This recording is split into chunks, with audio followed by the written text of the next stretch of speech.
your votes. Housemate B with 31.89% of the votes. At si housemate C. Ang pangit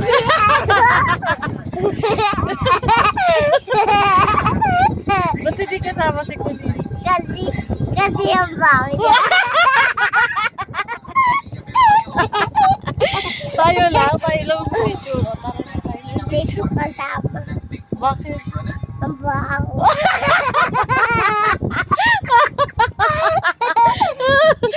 Joke lang yan, Kulin, ha? Oh, yan na, smile. Ang baho na to. Joke lang. Joke lang. Kulin, maligo ka lagi, ah. Oh, smile na tayo siya. Wait lang, dito ka, para makita ka. Wala ko ba ayaw mo siya kasama?